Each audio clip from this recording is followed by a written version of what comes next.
Puji syukur kita panjatkan kepada Allah Subhanahu wa taala. Alhamdulillah kita bisa berkumpul di sini dalam keadaan sehat walafiat. Walaupun dalam kondisi COVID-19 yang belum tuntas ya. Mudah-mudahan kita semuanya selalu ada dalam lindungan Allah Subhanahu wa taala. Amin. Dalam saya ini ada tugas yang mohon maaf kepada Bapak Ibu guru yang hadir di sini. Ini tugasnya mengenai pengimbasan AKM, asesmen kompetensi minimum. Jadi saya ikutan anak asesmen nasional, gitu ya, minimal ya. Asesmen nasional, jadi harus ada video pengimbasan katanya. Nah dengan demikian hari ini saya mau ya sharing tentang materi apa yang sudah saya peroleh di pelatihan tersebut.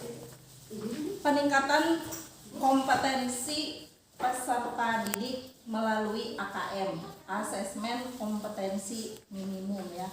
Apa itu AKM? Nah, AKM itu bukan pengganti dari ujian nasional. Latar belakang adanya AKM. Yang pertama, materi UN katanya terlalu padat sehingga siswa dan guru itu cenderung menguji penguasaan konten. Jadi bukan pengganti UN, cuma di dalam UN itu banyak kendala-kendala yang di protes ya, bahwa katanya hanya UN itu hanya menguji pengetahuan saja, jadi tidak menguji kepada karakternya. Nah, dengan demikian maka pemerintah mengadakan AKM ini atau asesmen nasional ini, di mana asesmen nasional ini tidak hanya kompetensi kognitif saja yang diberikan atau dinilai kepada siswa, namun juga karakternya. Nah, dengan demikian maka pemerintah mengeluarkan kebijakan baru, di mana pada tahun 2020 UN itu terakhir kali dilaksanakan. Jadi tahun ini 2021 UN akan diubah menjadi asesmen kompetensi minimum dan survei karakter, di mana dalam AKM ini ada 3 ya yang dinilainya. Yang pertama ada literasi. Literasi itu kemampuan bernalar tentang dan menggunakan bahasa. Yang kedua numerasi. Numerasi adalah kemampuan bernalar menggunakan matematika. Yang ketiga karakter. Misalnya pembelajaran, gotong royong, kebinekaan dan sebagainya. Kemudian dilakukannya, siapa yang melaksanakan AKM ini, yaitu siswa yang berada di tengah-tengah jenjang sekolah. Jadi berbeda dengan UN, kalau itu siswa di akhir jenjang pendidikan, kalau AKM itu adalah di tengah-tengah jenjang pendidikan, yaitu kalau SMP kelas 8, SD kelas 4, SMA kelas 11. Karena di sini AKM itu adalah untuk mengevaluasi mutu pendidikan lembaga sekolah. Jadi bukan untuk menilai hasil kognitif siswa. Jadi tidak berpengaruh terhadap siswa atau kelulusan siswa, tapi ini sebagai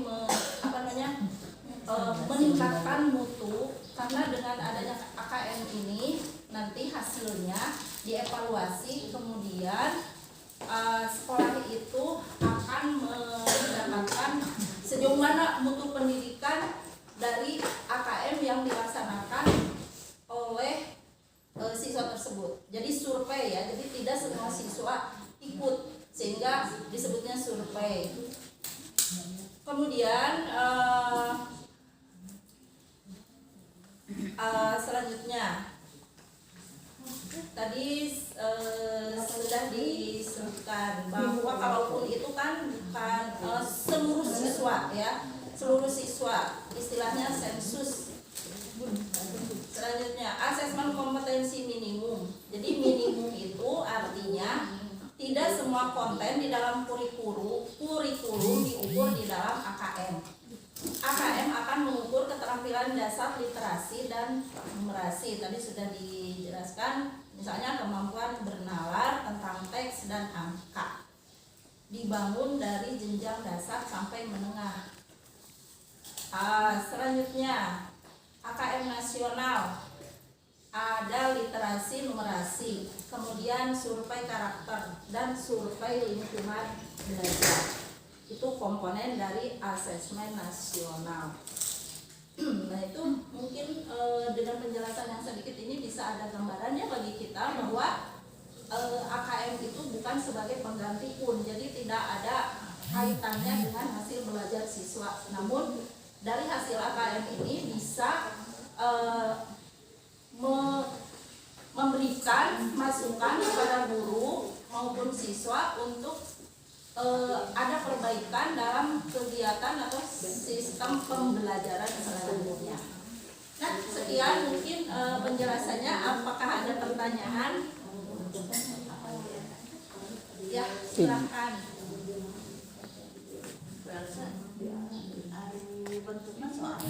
Bentuknya soal ya, betul Bu. Jadi ada 4 jenis bentuk soal. Ada objektif, yaitu pilihan ganda, 1 jawaban benar, kemudian pilihan ganda kompleks. Artinya jawaban kompleks itu di dalam option A, B, C, D, E itu ada bisa 2 atau 3 jawaban yang benar. Kemudian menjodohkan, ada isian singkat, misalnya nama, terus Indonesia, nama, terus nama atau benda yang sudah fix ya, jadi itu sudah baku. Kemudian ada non objektif soalnya esai. Jadi nah dari sini kan artinya si siswa itu harus bisa bernalar. Artinya tidak hanya kognitif saja yang dibutuhkan, tapi juga nalarnya. Karena dalam AKM itu kan harus ada keterampilan abad 21. Abad 21 itu kecakapan hidup. Dimana dalam kecakapan hidup itu siswa harus bisa memecahkan masalah hidupnya di masyarakat, bisa gitu, harus bisa. Nah itu jadi bedanya dengan UN. Maka Bu, mohon makasih.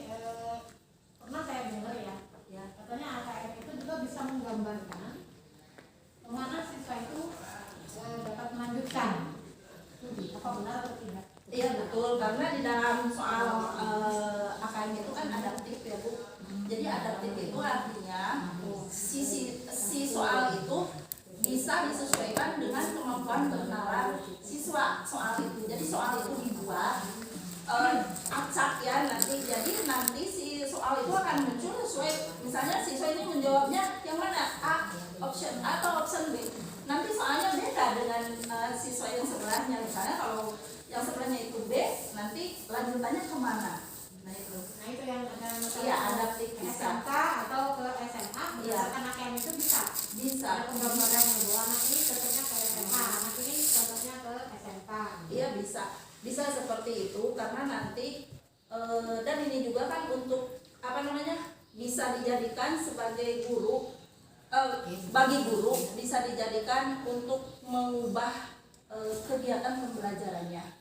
Karena misalnya, oh ini nih kekurangannya dari mana, saya ini dalam mengajar dari hasil AKM itu yang acak ya, dari siswa yang acak, kita bisa mengevaluasi kekurangan kita dalam mengajar. Dan juga sudah sejauh mana penguasaan siswa itu terhadap materi pembelajaran. Bisa juga ini arahnya kemana siswa itu bisanya, misalnya untuk ke jenjang yang lebih tinggi seperti yang tadi. Karena tapi ini kan bukan dilakukan di akhir jenjang pendidikannya Bu, tapi di tengah-tengah ya. Jadi tujuan yang utamanya itu bukan ke sana, tapi itu kan saya di kelas berikutnya untuk menggambarkan tindakan berikutnya mau lanjutan studinya kemana kan ada Iya, sudah saya gambarkan gitu ya. Betul seperti itu. Jadi ada perbaikan bagi kita sebagai guru karena masih ada waktu 1 tahun. Ya. Nah itu ya ada 1 tahun sehingga si anak itu memiliki kualitas Ya. yang lebih bagus Ya. untuk masa depannya. Nah, Betul. Misalnya dia ingin ambil IPA misalnya ya, di Iya. SMA, Iya. berarti kan penggodokannya lebih ketat lagi. Betul. Iya. IPA-nya. Iya. Nanti diarahkan gitu. Ah. Nanti si guru itu bisa ini untuk siswa ini mah seperti ini sistem pembelajarannya ya bisa. Betul. Bisa Pak. Mungkin Kenapa tidak diwajibkan? Kenapa tidak diwajibkan? ini hanya untuk melihat mutu dari pendidikan sekolah itu. Jadi acak. Jadi sanes untuk menilai hasil pembelajaran siswa itu sendiri.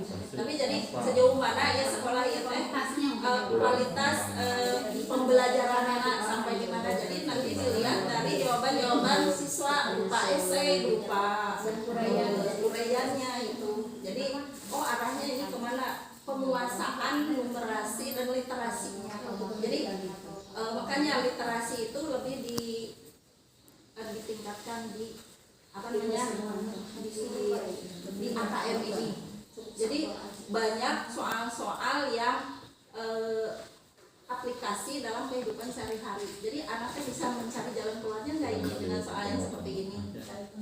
Terus nanti pelaksanaan apakah setiap sekolah atau dari satu kabupaten Ciamis ini hanya ditunjuk sebagai sampel misalnya sekolah ini atau nanti ditentukan dari sana sekolahnya juga.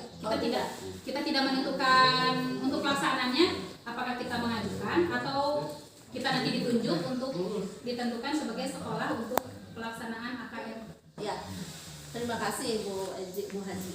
Untuk sementara ini sekolah yang menunjuk siswa. Jadi misalnya ini sekolah kelas 8 itu ada berapa ratus rasionya.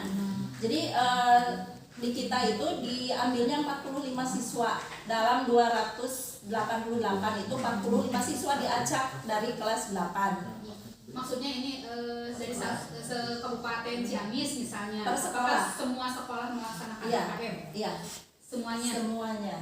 Terus nanti apakah soalnya juga sama? Soalnya Dikasih atau ya kan dibikin tadi oleh guru? soalnya sama untuk sekarang. Jadi dari pusat ya kan kita belum bisa kita guru-guru belum bisa ya untuk membuat soal AKM karena memang sangat sulit. Kemudian dari soal-soal itu yang tadi saya sebutkan adaptif itu artinya disesuaikan dengan daya nalar siswa itu sendiri. Jadi kalau siswanya memang daya nalarnya rendah, soalnya juga ya rendah gitu, disesuaikan. Nanti kan sekarang sudah pakai sistem ya, kalau sistem digital gitu kan, IT. Jadi kalau dulu mah sistem nate kalau CBT ya, kalau dulu mah CBT, sekarang mah bukan CBT. Jadi dulu mah yang siswa pintar, siswa biasa, soalnya sama. Sekarang mah enggak. Jadi adaptif sekarang. Jadi si siswa yang kurang daya nalarnya, soalnya juga nanti akan mendapatkan soal yang sesuai dengan daya nalar dia. Mengadaptasi Tahu, dengan kemampuan ya. masing-masing gitu. Iya gitu. Jadi Adaptif. A, B, C gitu. Iya, jadi adaptif gitu. Adaptif teh pasti soalnya akan berbeda. Misalnya jawaban si A, si B kan banyak ya. Anu abi mah kieu soalna, anu ieu mah kieu gitu. Kan itu tergantung daya nalar. Karena dari situ mungkin soalnya banyak.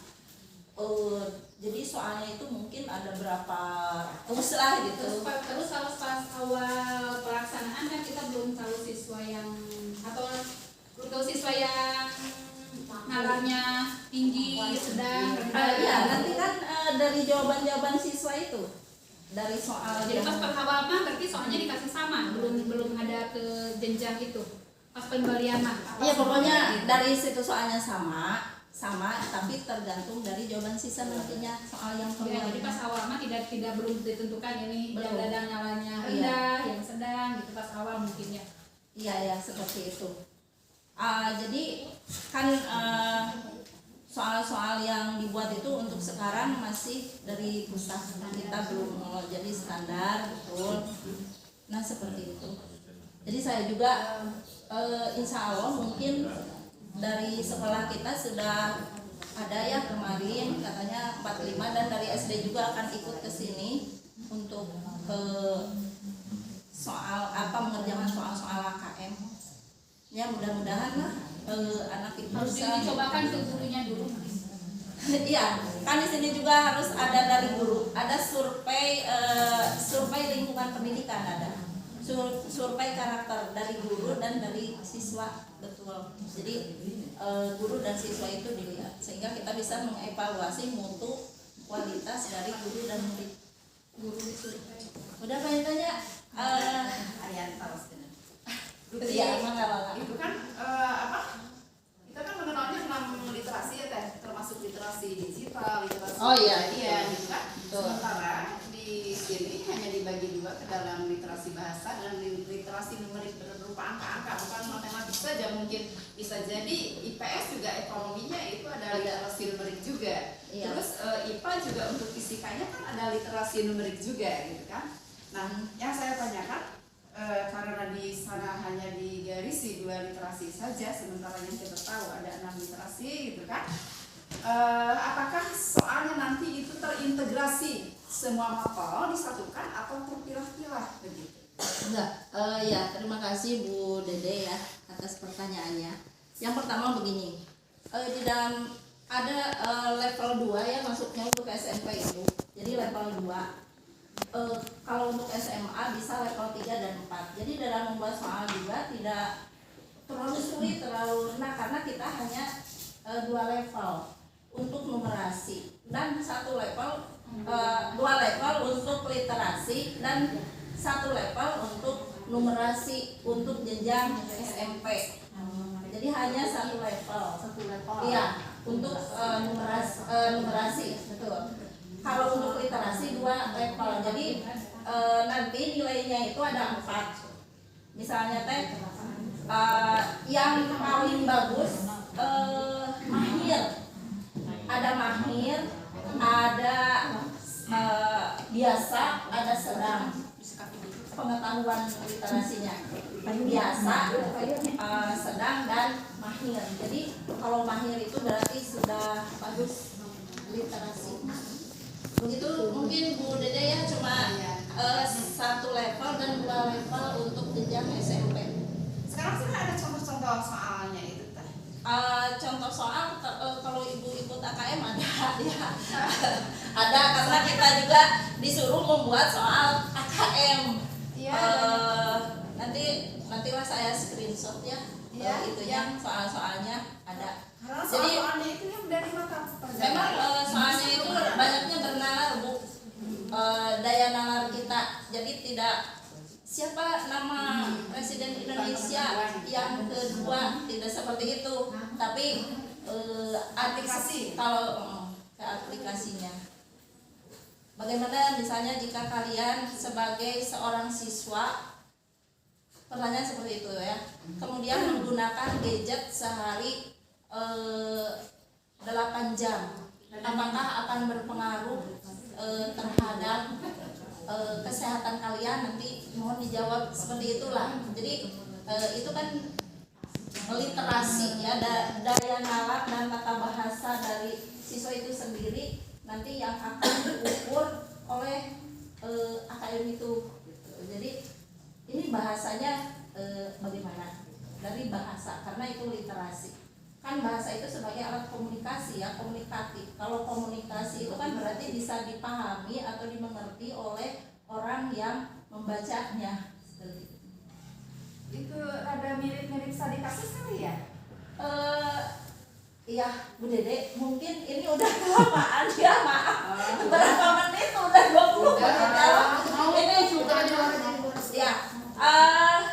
Nanti kita lanjutkan lagi di luar diskusi ini ya.